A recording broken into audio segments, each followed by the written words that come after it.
Mantan Presiden Amerika Serikat, AS, Joe Biden didiagnosis menderita kanker prostat agresif. Laporan medis menyebutkan kanker tersebut telah menyebar ke tulang. Kanker tersebut tampaknya sensitif terhadap hormon, yang memungkinkan penanganan yang efektif, ungkap pihak juru bicara kantor Joe Biden. Menurut laporan The Washington Post, dokter mengatakan kondisi Biden stabil.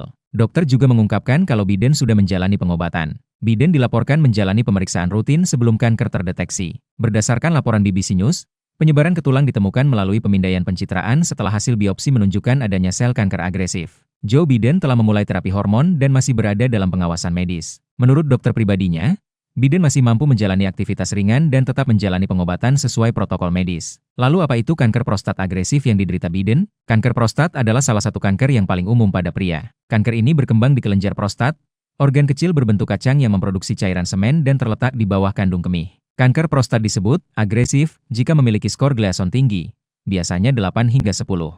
Ini menandakan bahwa sel-sel kanker tumbuh dan menyebar dengan cepat. Menurut Healthline, jenis ini berisiko tinggi menyebar ke organ lain, termasuk tulang dan kelenjar getah bening. Kanker prostat stadium awal sering tidak menunjukkan gejala. Jika kanker sudah berkembang atau menyebar, gejala yang bisa muncul antara lain, sering buang air kecil, terutama di malam hari, aliran urin lemah atau tersendat, rasa nyeri atau terbakar saat buang air kecil, darah dalam urin atau air mani, nyeri pada pinggang, punggung, atau tulang, kelelahan ekstrim atau penurunan berat badan tanpa sebab. Kanker prostat agresif dapat menyebar, bermetastasis, melalui aliran darah atau sistem limfatik.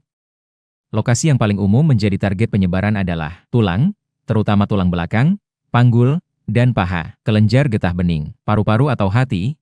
Pada kasus lanjut, menurut urologihealth.org, metastasis ke tulang dapat menyebabkan nyeri, patah tulang, dan masalah mobilitas. Pengobatan kanker prostat agresif. Metode pengobatan kanker prostat agresif tergantung pada tingkat penyebaran dan kondisi pasien. Beberapa pendekatan medis yang umum digunakan adalah 1. Terapi hormon, androgen deprivation therapy, ADT. Terapi ini menurunkan kadar hormon testosteron yang mendorong pertumbuhan sel kanker prostat. Dalam kasus Biden, dokter menyatakan bahwa kanker masih sensitif hormon, sehingga terapi ini diharapkan efektif. 2. Kemoterapi. Digunakan ketika kanker tidak lagi merespons terapi hormon atau sudah menyebar luas. 3. Radiasi eksternal dan radioterapi tulang. Digunakan untuk mengurangi gejala dan menargetkan area kanker di tulang. 4. Terapi target dan imunoterapi. Metode baru yang sedang dikembangkan untuk kanker stadium lanjut yang sulit diobati. Siapa yang berisiko? Beberapa faktor risiko kanker prostat agresif antara lain. Usia lanjut, umumnya dialami pria di atas 65 tahun. Riwayat keluarga, risiko meningkat jika ada keluarga dekat yang pernah menderita kanker prostat. Ras, pria Afrika Amerika memiliki risiko lebih tinggi. Gaya hidup, diet tinggi lemak dan kurang aktivitas fisik juga dapat meningkatkan risiko. Screening dengan tes PSA, prostata spesifik antigen, dan colok dubur, DRE, secara rutin direkomendasikan untuk deteksi dini, terutama bagi mereka yang memiliki faktor risiko.